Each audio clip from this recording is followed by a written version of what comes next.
Welcome to the Seventh Voice podcast. This is the second episode of the podcast. I'm your host, Azeez. Today I have a very special guest. Her name is Vera Kowalsky. Vera is one of the top real estate agents in the GTA, and she focuses a lot on pre-construction. In fact, I did my first pre-con deal with Vera, and today she's going to be sharing her journey over the last decade in the industry, both as an investor and as an agent. And if you're someone that is curious on how you can actually invest outside of Canada in places like Costa Rica, I think this episode is going to be very important for you because Vera shares a story and tips on how you can actually invest in Costa Rica. Let's sit down and enjoy Vera's story.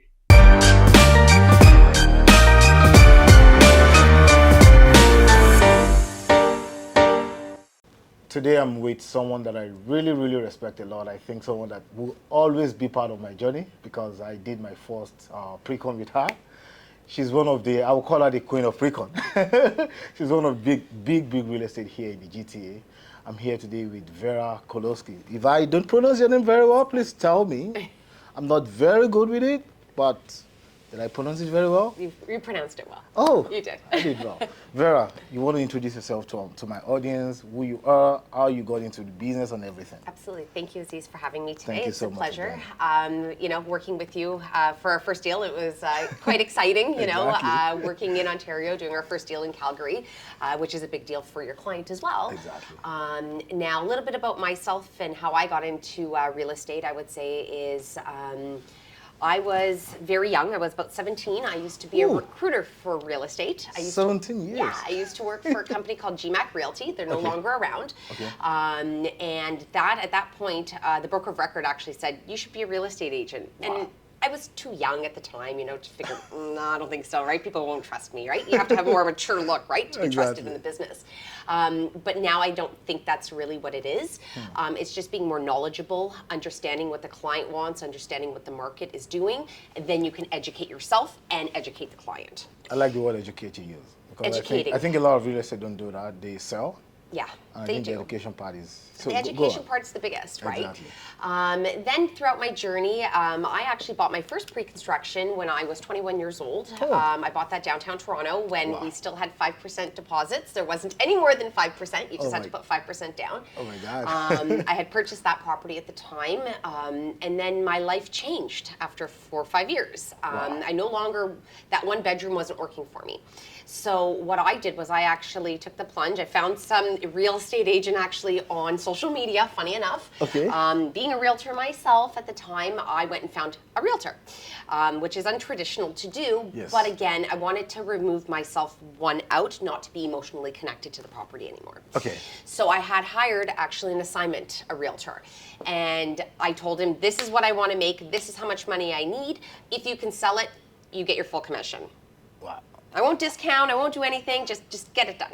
So within 30 days, he actually came back to me and he said, look, I got you this amount of money. I got you $25,000 more than what you wanted. What do you want to do? And I looked at the check and I said, wow, $225K off an assignment. That's a really good deal. Okay, so I signed all the paperwork, signed it off, took that money, and that's when I actually started getting more interested in pre-construction.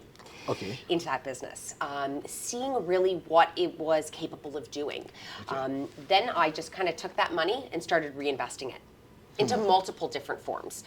Some into real estate, some into stocks, because you can't just put your money all in one nest egg. You can't got put it in to one. kind of just multiple streams. Exactly. So that's what me and my partner did at the time, and that is how I started evolving my business more and more, and then that brought me into a little bit of resale, which I didn't find was my niche as much, just because I really enjoyed working with the builder side, seeing what the builder's offering, and seeing how clients can be profitable from this, and how they can be cash flow positive. Sometimes not, but majority of the time they can be. So that's kind of what brought my journey more and more into the pre-con side. Wow. Yeah. You started, you got into real estate not as an agent at the age of 17. Yeah. Did you do anything before that? Before that, my mother owned a large manufacturing company in Canada for ceramics. So I would work for her as a teenager, as a kid, you know what I mean? Okay. Summer jobs here and there. But majority of it, no, you You know. didn't get paid. Did your mom I didn't pay get paid, you? no, of course Oh, not. man. They always don't want to pay us, Free you labor, know? right? But I think that's a good, like at that age, having that experience, you know, it's good. Then you got yourself into real estate, not as an agent, but you started assisting someone and you got into it. But one of the surprising thing in your story was, as an agent, you hire an agent. I think, while I'm not sure if I will want to do it now. Yep. But I actually admire that, because you don't want to kind of feel emotional about what you want to sell. It's your own thing. Yes. And I've seen a lot of agents, they own a property, they want to sell it or rent it out. Yes. And the way they kind of hold their hand on that property. Actually, I got a call this morning. I was just driving to the office, and one of the showings that I booked this evening that I'm going to show my client, the agent called me. So he said, I'm the owner of the property. And I want to know who the person before you showed it. And I'm like, okay, let me call you back. It's a rental property, a very big property, but I don't really think, I think the agent kind of, when they own property, they put too much stress on it. Yeah. And sometimes it scares people away. The overthinking, that's the thing, right? That's We're the looking word. for the perfect tenant. We're looking for the perfect buyer. We're looking for this, but that doesn't really exist, right? What we see on paper might be different than what's actually happening, right? So I'm a big keener of, even if the realtor does own the property, come visit, come see this person. Come see the place. Come visit, come have an interview with them, see if you like them. Exactly. I'm big on that, especially I do rentals too. You know, they come down because the guys who buy the condos eventually will close them and then need somebody to rent them. So Exactly. you get that flow that happens. Exactly. And I always tell them, you know, this is a business transaction, this is not a personal transaction. Yes. So you have to look at it and be a little bit removed, but at the same time, do your due diligence, Of right? course, the due diligence should be done. Even Yeah. as an agent, I do that for my clients a lot. Yeah. But I think I understand why you feel like, let someone sell that for me. So now, I don't want to age you. Yeah, I okay. know I just turned 18 last year. I Yep. know you're like 22 now. I wish I was. I wish I was. I don't want to age you, but how long have you been in real estate? You started at 17. Started at 17, so by the time I actually got my license, I was in my mid-20s at that point. Okay, 23, 20. About 24. 24, 24, okay. I'm in my mid-30s now, so... Okay, so about 10 years. About 10 years. Okay. Did I do a lot in my first couple of years? No, I just kind of watched the market, learned, educated myself, and then that's when I got myself a mentor, started working with them and seeing what are these big pre-con guys doing out there? Okay. Because it's not an easy business to get into. Yes. It's a very niche market. It's a very small little market of top producers. So to go through there, you had to really just kind of see what the other guys were doing in the business and mimic that. So you have to learn. I have a mentor here. I call him my mentor, even though it would be like, you never call me mentor in front of me. He is very big in pre-con. His name is Jastaka, very big on pre-con. And one thing that he always tell people is, you need to learn from people that have done it. You need to mimic them. Don't even try to innovate new thing. Just try to do exactly what you're doing. Yeah.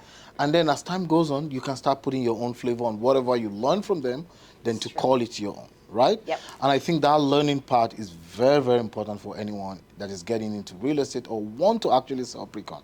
Yes. Because I think it's a different kind of product in our industry.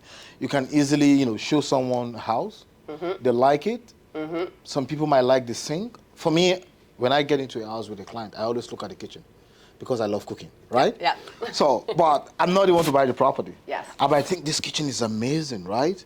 And the person will come in, they just like the wardrobe in the room or something. Yes. But in pre-con, you're not showing them anything. No, you're showing them a layout. You're showing them a layout, you're showing them, this is how it's going to be, you're showing them the future. You're kind of selling them the dream of what it's going to be in future. Yes. So you have to know what you're doing. Yeah, you have to make that visual for them. And a lot of people need to see the tangible product. They need to see it in front of them. They want to see, they want to feel. What's my front door look like? What are the windows? What's the trim? What's the baseboards? In pre-con, you don't get that. Yeah. Some of the sales offices don't even have the scale models for you to see them. So to really have to paint the picture for the individual, I think you have to be very creative. I think you have to understand how to sell pre-construction. And your communication skills as well. And the communication skills is key, because you can say the wrong thing and the deal's done. Exactly. with the client, right? I've actually lost maybe 1 or 2 deals.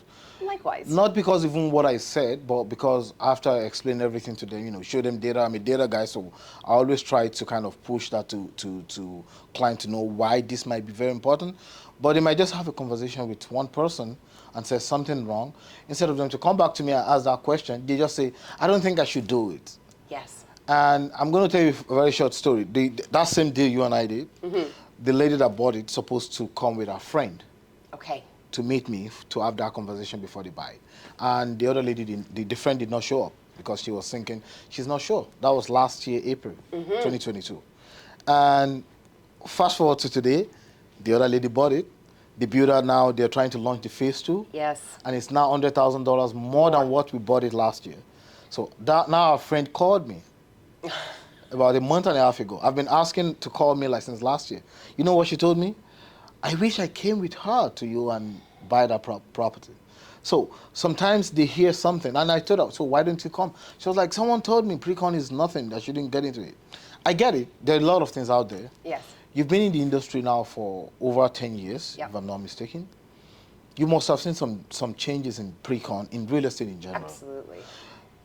I'm still new. I'm going to my 2nd year, like I'm in my 1 year, 6 month time period.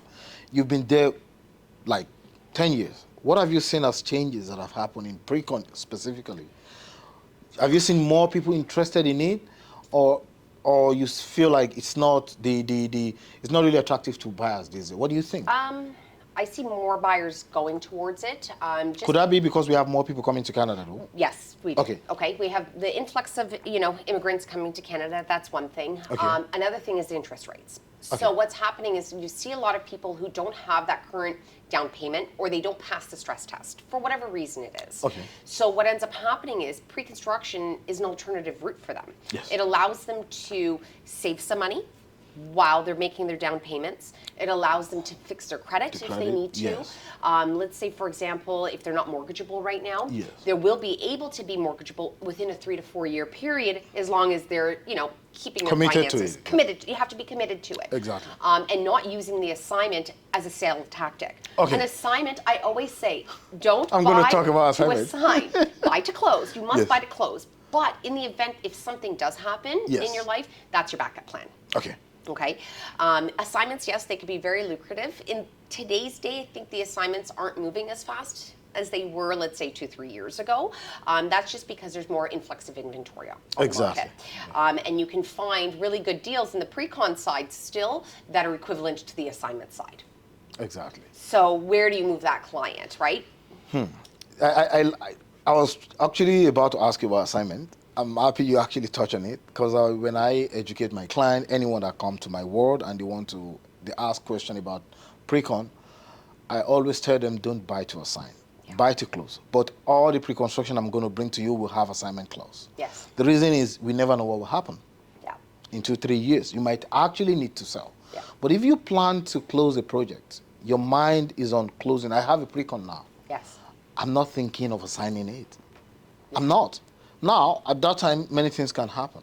Yes. That I might finally use the assignment clause. But I'm not thinking of, I want to assign it. Yes. A lot of people have got bond thinking they want to assign. I have an assignment. I think I told you about the assignment. I hope my client is not going to watch this. He's losing $125,000. And we've not even been able to get, I'm not the one that helped him to get that project, by the way. But I'm not going to blame the person, because I might be the person. Of course. Thinking he wants to buy to close.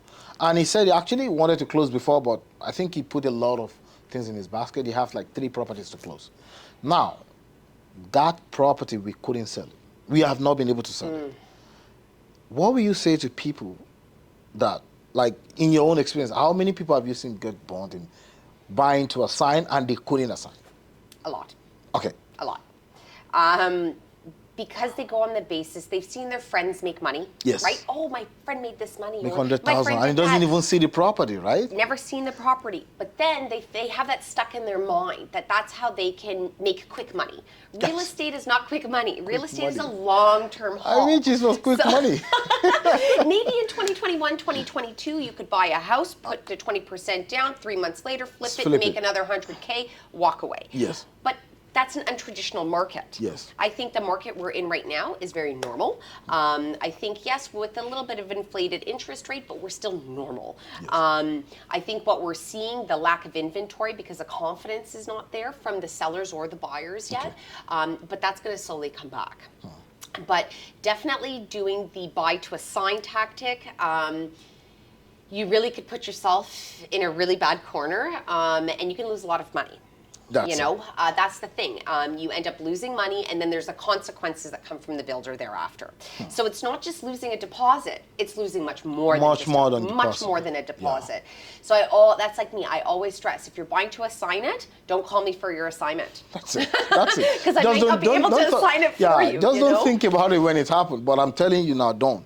Yeah. Let's leave the buyers and the agent that are selling this. Let's talk about the builders. There are a lot of pre-construction out there now that one, they're not even selling. Yes. And for a lot of reasons, pricing, location, they are, some of them are even sold, but they're having problem to close. Yes. To complete the project. You've been here for, as I said, 10 years. I don't mean to age you, as I said. It's okay. The builders are having problems now. In that regard, a lot. You and I know few projects. We talked about it last time. I don't think they've even sold 10 units. Yeah. Do you think the builder are not well educated to know what pricing they should put on property? Do you think they should consult? I know they would have talked to some of the top agents, but sometimes I think they're not getting the actual thing that is happening on the ground with people that are buying the property. What do you think is causing them to not being able to sell? Despite the fact that we have short supply here in Ontario, what do you think is the main problem that they are not being able to sell? I think sometimes it boils down to location and price. Okay. Okay. You could have a fantastic location, but if you're overpriced, nobody's coming to you. There's a couple projects I know downtown Toronto, they're having a hard time selling their units. That's just because we're in 2023, we're not in 2021, okay? Yes. Where, you would put a project out there and your building would be sold in a week. Or 2 weeks. The whole thing is gone, 500 units sold. And that was because there was a lot of fear of missing out of the real estate market. FOMO. FOMO. We call it FOMO. It was happening. That's gone. Okay. So now you have to almost price to sell. And I find if the incentives aren't right, and a lot of people don't even really care about the incentives. Yeah, I noticed that. When you give me $80,000, closing cost, well, why don't you just knock off $80K off the purchase price? Yes. Because regardless, when you go to get that mortgage, that $80,000, you're still getting it mortgaged today. Exactly. You're not going to have to do that later. So I think there's a lot of issues is with that. I think some builders need to really reconsider what they're doing in terms of their price brackets. But at the same time, it's the realtors saying, that's not a good project, go over here. So when we see the prices too high on certain projects, and then the next one launches at, let's say, $100 less per square foot or $200 less, we're moving there. We're moving there. So it's more on the price. I feel in today's market, it's all price-based. Price-based. Because the clients, you could do the breakdown, you can do the numbers for the clients. Again, the clients are going to say, well, look, I'm still cash out. Every single month, I'm still going to be paying out of pocket. But makes a big difference when they're paying $50, $60, $70 more square foot, they're out even more at the end of the day, regardless of how long the project's going to take. So I think just really being keen on knowing which builders price their projects well, and location. Location. I always stress that with all my buyers too. So location will be I think location will come in hand for the return you're going to get on your investment. Yeah. Right? But when the getting into the project, the pricing will be what will motivate the buyer. Let me go back to your story again. Did you regret selling that property in downtown? No. Why? Because I think I would have. I bought 4 more from there. So okay. No. 4 more in downtown. Not in downtown, GTA wide. GTA wide. Do you still own anything downtown? I don't own anything downtown. Downtown now. No. So because I asked that question because I have one of my leaders here in the team that himself and his business partner, they have property downtown. And that turns out to be what they call ATM for them today. They use it to just continue to expand, right? But in your own situation, I don't think you will regret a lot because, as you said, you bought 4 more with that number. But at that time, buying, you sold it for 225,000. Yes. And from your own perspective, you're like, oh my God, I make money. Yes. I wonder, how much did you buy that project? If I'm not mistaken, I think it was like 4 and change. 400 per square? 400, and it was like Square- no, it was like 400, maybe I think 480 or 500 Square square foot? foot unit, something like that. Wow. Yeah, it was a typical unit, you know, little long bowling alley style, you know. Now we're having 1,200, 1,300, 1,500 downtown now. Downtown now, right? So, you know, at that time it was a great deal, you know. It was a great deal. And it was funny because when I was called, my husband, he was the one who like went online, right? He said, oh, we gotta go, right? And I'm like, what's going on? What do you mean we gotta go? He goes, we gotta buy this project. We have to buy it. It's 5% down. Me, I'm like, okay, well, this is like a windstorm, you know, somebody's like just like throwing a book at your face and you're going, oh, okay. So we went down to, you know, the sales office and the sales rep there said, this is the last unit left. Oh my goodness. So you pick up Was the it the last last one? unit? I don't know if it was the last unit. course, it could be a selling tactic. It could be a selling tactic. It's probably not the last unit, right? But you know how it goes, right? And I said, okay, how much? 5% down. Sure, no problem. Okay, so you know, at the time, you just gather whatever money you can, wherever you can get this money. And I remember it was about 20,000 or something, 25, 20,000, something like that. I remember. And it was funny because I still have to this day, and I will show it to people. I say, here's the original deposit, and here is the actual proof of what I made from that. Wow. And I do that because a lot of people don't Believe you. Believe you, right? What do you mean you made this kind of money? Well, it's actually possible to do it. You buy in the right building, you buy in the right area, and you wait can a little make that bit, money.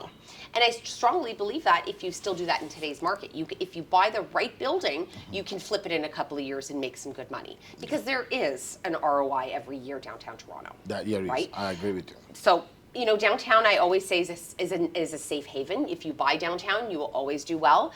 Just hold. Hold as long as you possibly can. Hold is the way. I tell people, right? buy and hold.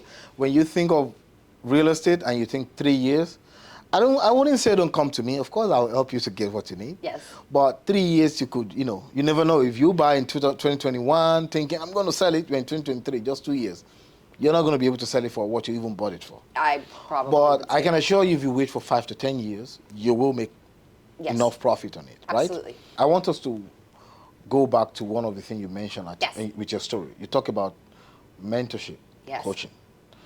Where did you get that? Was it with your brokerage, or do you have someone that, you know, that is outside of your brokerage that mentored you or coached you? No. So what I did was funny. The first broker of record I worked for, I asked him, can you be my mentor? He said, no, I don't mentor people. Okay. I went, oh, well, you're my broker of record. Like, I'm coming for help. I don't know anything. Help me. At that point, I said, okay, you know, like we all do, Dr. Google, we go online, and I started looking for real estate. Who's mentoring? Who's the Tom Ferrys of the world? Who are these guys? Okay. You know, you see top producing agents have mentors. Yes. They have them. They have trainers. It's like you go to the gym every day, you know, you see that person running on the treadmill, and they're never losing weight. But then you see that other person who has that personal trainer, and you see them get chiseled, and you start seeing the body transform. Same thing in real estate. Because sometimes we lose track. We don't know what we should be doing, or we get confused, or, you know, demotivated. That's a big thing. Demotivation starts happening.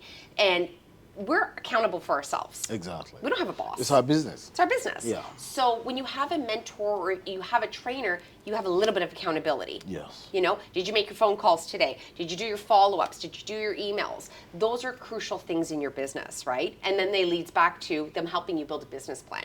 Because if you don't have the business plan, it's hard for you to help your clients. It's hard for you to grow and scale. Yeah. And that also, you know, you mentioned business plan. I just did an immersion program with the man I told you about, Jastaka. You might probably know him. Yep. And that's one of the best things I've ever done in my life too, especially on my business, on my personal growth and thinking about business. And it's not cheap. Nope. So a lot of people will fall back on that price. Like, I don't want to pay that kind of money. I don't even know if I'll make money back from it. And that brings me back to, even if you have a mentor and a coach, it still takes time. 100% it does. And it's not that easy to get by. Like, okay, I have a coach, I pay him for 6 months. Why am I not making $200,000, $300,000? It still takes time. You've been there for 10 years.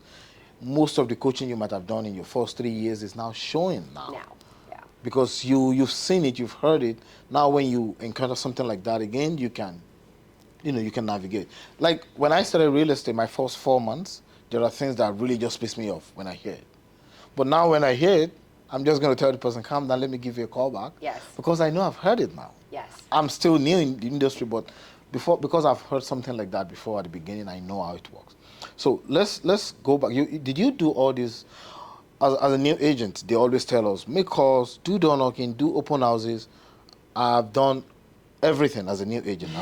I've done door knocking, open houses. I do open houses almost every weekend, except if I have like something to do at that time. But most of the weekend I do door. Do you do all those things as well? Do door knocking, cold calling? Because there's a difference between calling your clients, your database that you have, and calling people to say, hey, I have a client that want to buy something on your street. If you get the right dollar, what do you think? Will you sell your property? Those are cold calling. The person, I've done it. Did you do all these things, door knocking and everything? I tried. You tried? You mean that you actually did it? I tried. The one thing I really enjoyed was door knocking. That's a big one. Even to this today, it's a nice day. Go outside. I did door knocking yesterday, actually. It's like, I door knocked yesterday. You could do 100 doors. Yes. If nobody opens the door, it's okay. You got your exercise for the day. You have That's you true. have a clear mind, right? Yes. Cold calling, at first I really did not like it. I was nervous. Okay. Regardless, you can't see the person. You don't know how can't. they're reacting, Exactly. but your own voice. What's your pitch? What do you sound like? Are you saying too many ums? Or do you sound too, quiet? Like, what's going on with you in your voice, right? So cold calling really wasn't my thing. But now I would say it's easy. It's like, okay, pick up the phone. Hi, it's Vera calling. How are you? And just having a friendly conversation.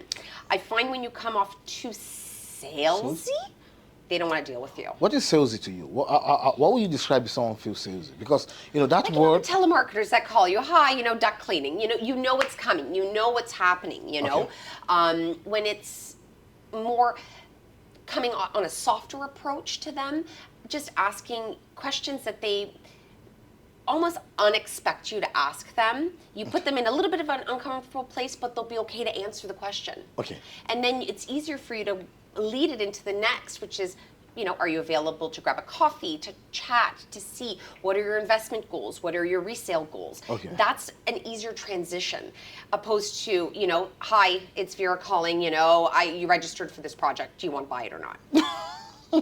Doesn't work that way. I think you mentioned goals, and some of the things I've heard from some top agents is trying to understand your client. Yes. And whenever you're having conversation with them, if you hear some of the challenges they're facing right on that phone, if you can solve it, provide how you could be able to help them on that part. Absolutely. And if you don't hear any challenge, just try to understand them. Understand them. When they know you listen to them, they want to talk to you or work with you. And as you said about cold calling, I haven't had enough success. I haven't had enough actually listening myself. I'm not going to lie about it. Yeah. I did more pre-con, right? But I know there's one client I have now from cold calling. We still talk. They are just not ready. Yeah. They still call me themselves. How are you doing, Azeez? Yeah. It was from cold calling. And I remember that conversation very well, like yesterday. I spoke with the wife, and we were just talking about something, and she started smiling. Yeah. And I smiled, and she was like, oh, let me let you talk to my husband. You're funny. And that was how we started talking, and they invited me to their house about 3 weeks after. We talked.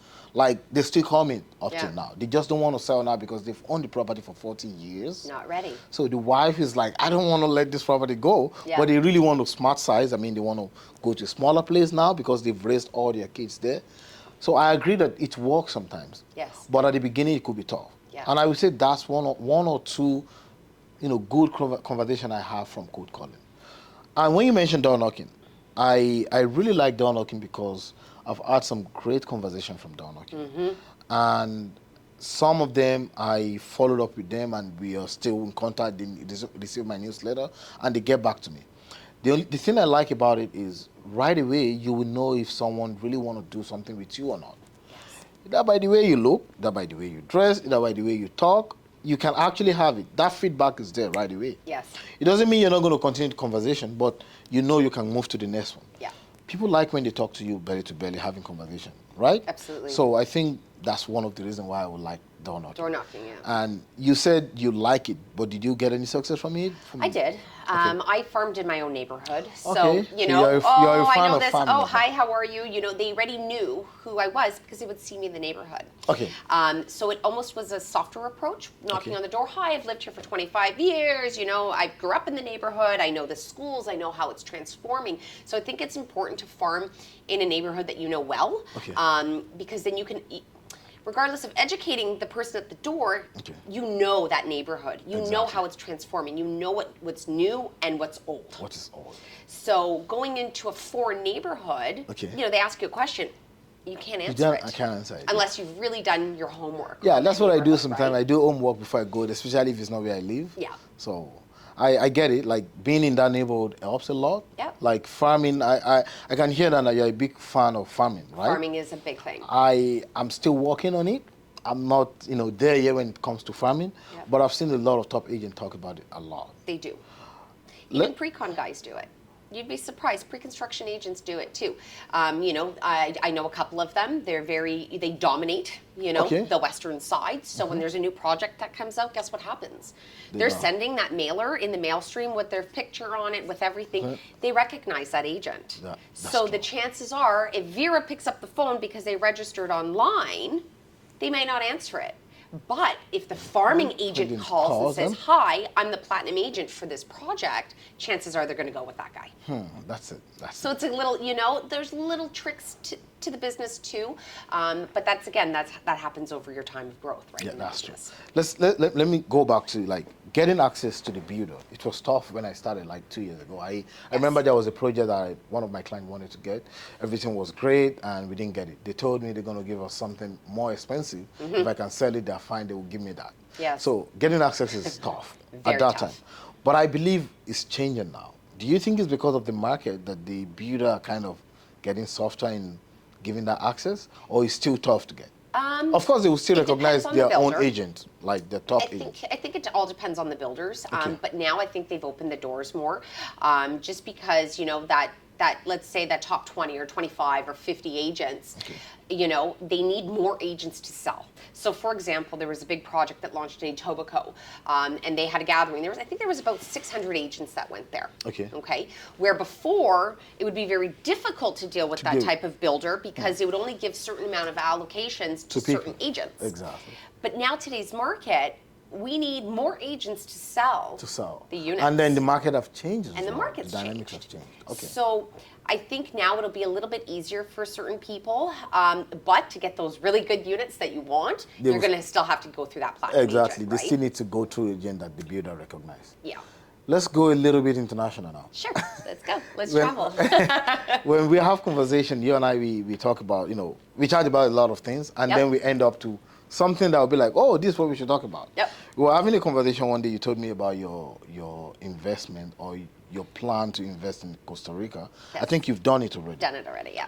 And when you mentioned Costa Rica, I know a lot of people, a lot of my friends, clients, they mention Costa Rica, even some of them mention Kenya in Africa, and some mention, I think, Mexico, that Brazil, they're looking into investing there, especially Airbnb and everything. And, when they come to my doorstep, I talk to some of my top agents in the team, and a lot of people, even the client, they're also worried about, why would I go invest there? I don't know what's going to happen. People kind of feel like Canada is a safe place, which is true. It's a Yes. safe place to invest, but they don't want to go over there. How did you go there to Costa Rica to actually invest there, and why? Then we're going to talk about maybe you can educate my client, my audience on how they can actually do it too. Okay, so when I met my husband now, before when we were just dating, he actually had bought property in Belize. Belize, okay. Okay. Wow. He went and bought property in Belize. And, again, going back to what a lot of people fear is I'm going to invest in another country, a foreign country. What if there is a war? And is it going to get built? That's Is right. my money going to disappear? Well, funny enough, it did. He actually got in one of those traps. And it was one of the largest, I want to say, fraudulent builds master plan communities in all of Belize. Wow. Which went into a class action lawsuit between Canadians and Americans towards the American builder. So at the time I said, you know what, we're not paying any more money towards it. You know, I don't care if it forecloses. I don't care how much money I've lost. I'm not going to just keep giving. And then we decided to travel. My husband's from Brazil. So we started traveling, going other places, and we decided one day to go to Costa Rica. And I said, okay, let's go. Let's go for a shot. He goes, well, while we're there, you know, for shits and giggles, why don't we just look up some realtors and meet them? Okay. I'm not going to say I'm a realtor, you know, I'm just going to go there, you know, and see what they have to offer. So we went, and I explained to the realtor what I wanted to see. Well, he showed me the complete opposite. I said, I don't think he was listening, right? I don't think he was listening to what I wanted. So we went from the northern side, and then we moved all the way over to the southern side of Costa Rica, and we stayed at a beautiful Airbnb. And when we were there, the hosts asked us, what are you doing here? We said, oh, we're just here on vacation. Okay. But at the same time, we're kind of looking at some property, you know, because we always wanted to own property in another country for retirement. They said, well, we have some. Do you want to come take a look at it? Okay. And we kind of went, oh, Okay, let's go see when, them. when do you want to go? And they said, well, tomorrow lunch, good. We're like, okay, well, tomorrow lunch. They're not realtors. They weren't nothing. It was just nonchalant conversation. And they picked us up. We went on their ATV and we went up this mountain, 2,000 feet up in the mountain we went. And they said, okay, get off and walk. I said, where are we Why would we going? walk? Like, in the jungle? Like, are you just dropping me off here? This is a horse story. I'm not into this. And he said, no, I'm going to show you the property. So we walked about, I want to say 4 kilometers we walked. Okay, 4 kilometers. And he said, here's your property. This is the lot that I want to show you. And we stood on it, on this one lot.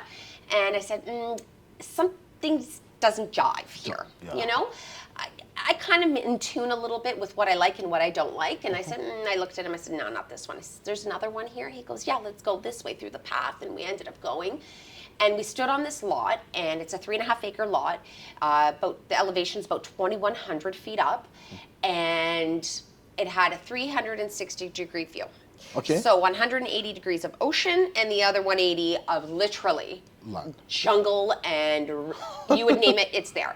So, and we would hear macaws and monkeys and all sorts. Wow. And I just looked at my husband, and the gentleman who took us there says, I'm going to leave you here for half an hour. Oh my God. And I said, sure, no problem. And I felt at ease and I felt comfortable. Oh, okay. And I said, okay, no problem. So he had left, he came back, and me and my husband are talking, and I said, what do you think? And he goes, well, what do you think? I said, how do you feel here? And he goes, I feel like I'm at home. And I said, well, then that's the property we're buying. Okay, that's it. That was it. We had gone back. We were speaking to the gentleman. We said, okay, can we meet the owner of the land? Is it possible to meet him, who owns this huge finca, which is our farms back there? Okay. Can we meet him? And he said, sure, no problem. I think 2 days later, the gentleman came with his family. They didn't speak a word of English. Oh my God. So here's me. I don't speak any Spanish at this time. Like, just hola. That's all I knew. Well, your husband speak Spanish? I didn't speak Spanish. Oh. My husband speaks Portuguese. Portuguese, So actually, that's what. he kind of can get through the conversation. So we were talking, and he said, okay, we'll sell this lot for you at this price. And I said, well, I need a road, I need electricity, and I need water. As long as he can bring me those 3 things, I can do everything after that. Yeah. So, and that was about 3 years ago when that happened. That was before COVID or during COVID? Before COVID. Before COVID. So we went and we said, okay, we came home and we asked for a 6-month closing. Okay. Which is very untraditional there. Usually they want a little bit closer closings, but we said we want 6 months. Then we extended it to 9 months closing. And the owner said, are you guys sure you still want to buy this thing? I said, yeah, we want to buy it. So we had to transfer some money and do all, what you need to do to buy a property. And we eventually bought it. It was in our name. Full stop, we put in a corporation with our names there. And as of February of this year, I started actually building. Okay. So I went there for a month. I said, you know what, I'm going to take a little bit of vacation. The market's not doing well. Let me go and do what I need to do to secure now my future. Exactly. So I started building one small house to generate income from that small little house. And from that house, then I can make enough income to actually build my main home. Okay. So the land is big enough to the land's big enough for it. So, eventually, there, Costa Rica has become extremely popular. I think I bought right at the perfect time. I find with real estate, it's all about timing. Timing. So the property I bought was for a certain price. The property beside me now is double. Wow. and has nothing on it. It doesn't have water, doesn't have electricity, doesn't have anything connected. You'll have to do that on your own. On your own. But I think for when I found that property, it was kind of, you know, they Odd don't, place for people to want to buy property. you have to envision this. You're in the middle of a mountain. There's nothing around you. That comes from experience, you know. And that comes, I think, comes from It comes from experience. experience. It comes from you have to just take risk in real estate. That's another thing. If you're able, you're kind of okay to close an eye and say, I'm going to do this today and roll the dice and see what happens. Yes. I think you can do very well. But again, you have to do your math too, right? That's true. So we did talk to a lot of people down there and, you know, doing the math, doing all the equations and figuring out building costs to this and that. And it worked out very well. And Are you learning Spanish now? I have to learn Spanish, yeah. If I don't learn Spanish, I can't talk to anybody, Because you need right? Spanish now. You need Spanish. How did you get contractors to do that? Because we know the story of contractors here in Canada, where we live, where it's safe. When we have contractors, they do disappoint us sometimes. How do you guide? How did I find one? Yes. Funny enough, right before February, something came up because, you know, AI, you know, our phones are listening. Okay? Everything is listening to us. I know. So me and my husband were like, oh, we should just build a little mini, like a small house, like 500-600 square foot house. Square foot, right? And all of a sudden, on his Facebook, came up a builder in Costa Rica Oh my God. offering, and it was like, I'm telling you, it was Mark really Zuckerberg. weird. It was really weird, and it was all in Spanish. You know how you can press translate? It translated it all. That's one good thing. And buy this house, it's a brick house, it's this. I said, why is this a scam? Like, legitimately, I said, is this a scam? And my husband, Pedro, messages and says, yeah, we would like to buy this. Okay. Okay? But you mean buy? Buy the building. Building, okay. Right? Because they have to show you the structure. So we want to buy that exact building for you to build it for us. And I said, we can't find anything. They don't have a website. They don't have anything. Like, this is shady, right? Like, this is shady. So the guy goes, well, are you able to meet me on Friday? And I'm thinking, uh-oh, I'm in Toronto. He thinks I'm down in Costa Rica. My husband says, yes. And he says, guess what? You're leaving in 2 days. I said, well, I'm leaving what? He goes, you're leaving in 2 days. I said, okay, no problem. Pack all my bags, you know, fly to Costa Rica, literally get there in the morning, Friday morning, and I'm meeting the contractor Friday afternoon. Wow. The guy kind of spoke English, like kind of That spoke. is at least good. That's good. So at this point, he's come in my car, and I'm thinking, oh boy, I'm by myself. I'm a female in a third world country. Get in my car and go up a mountain where there's no reception. I don't know how I feel about that.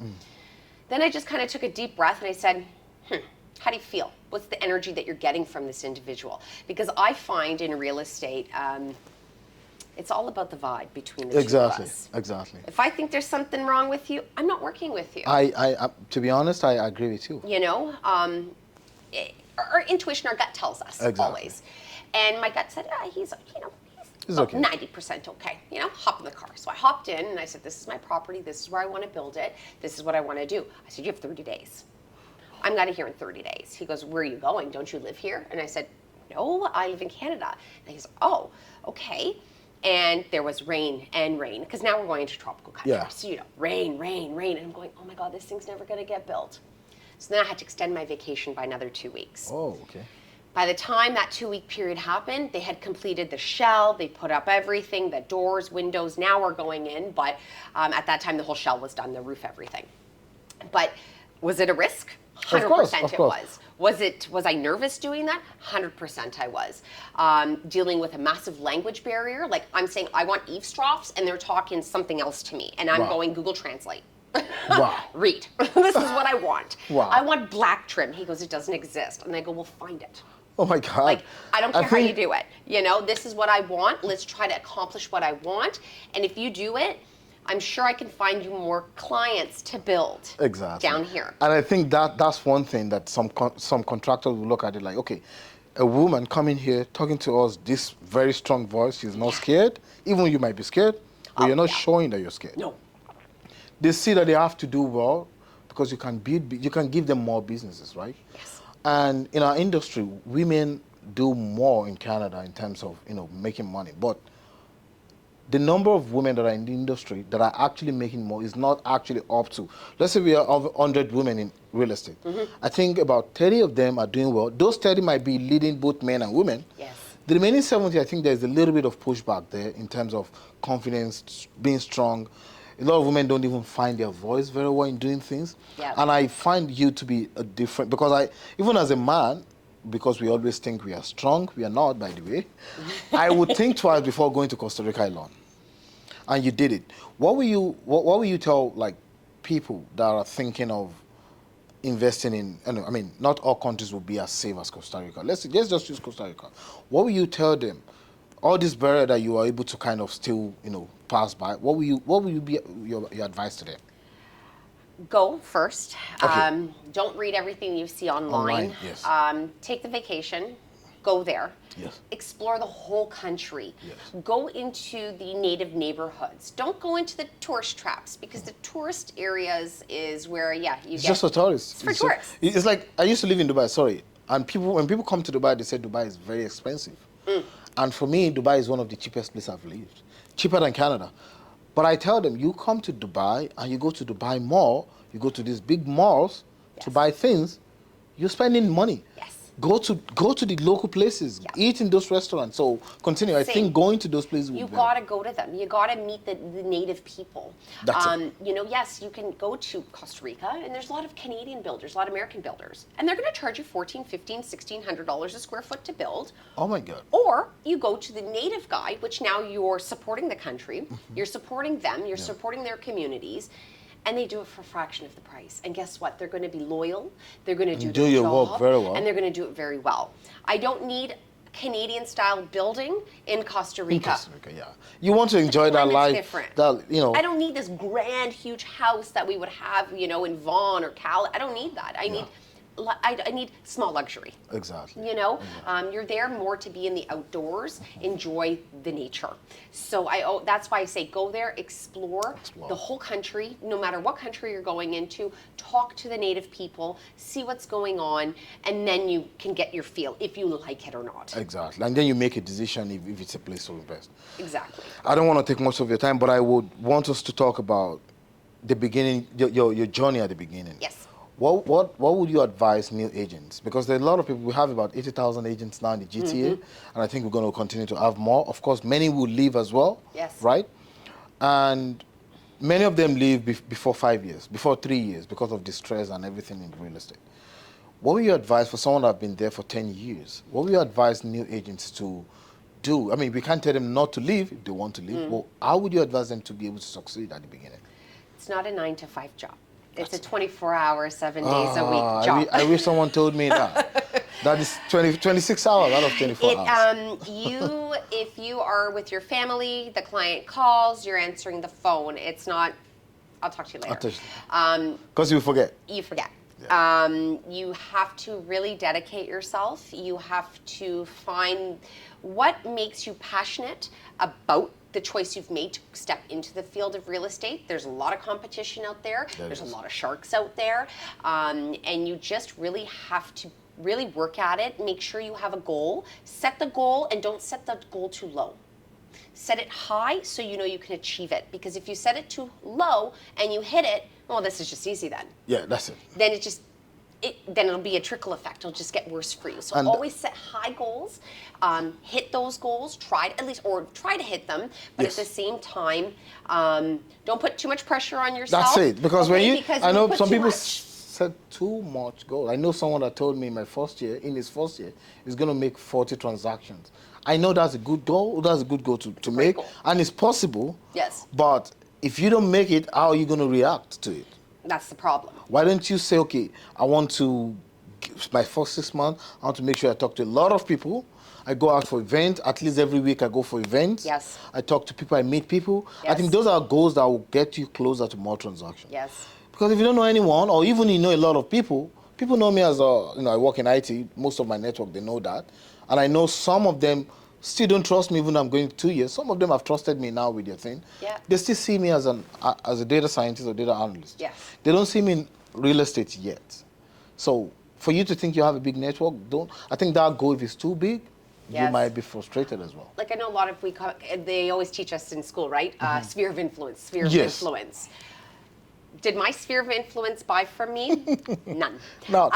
Only one of my I've done one now. Only one of my friends actually used me, and it was funny. I actually can recall the deal. It was a resale deal. It was on Lansdowne. She had a condo. And she goes, well, my uncle's an agent, and he'll do it for 1%. So if you're my real friend, you'll do it for 1%. And at the time, being a young agent, naive, not confident enough, because that's another thing that agents, okay, fine, they'll put their tail between their legs, I'll do it for 1%. But you have now set precedent in your career going forward. Oh, you're a 1% agent now. You're a 1% agent. So when it comes down to somebody going on your next listing appointment, and they say, well, you want 2.5%? And they question you, you immediately will react by saying, I can drop it to 1%. So you will devaluate yourself as an agent. So be confident, be strong, keep to your morals, keep to certain things when it comes to real estate. I always say it's going to take 3 years, really, a good solid 3 years. The market will test you. Your mind will test you. Your mind's going to test you. Everything around you will test you to see how strong you are really to get through this. That's true. And if you really want it, you will get it, but you got to work hard at it. Hard on it. That's it. I think that's the most important thing. Yeah. I've seen a lot of, in this short time of myself in real estate, I know someone that we started together and they left already. Yeah. And I'm not even up to 2 years yet. Right? So it depends on, you might have passion for real estate.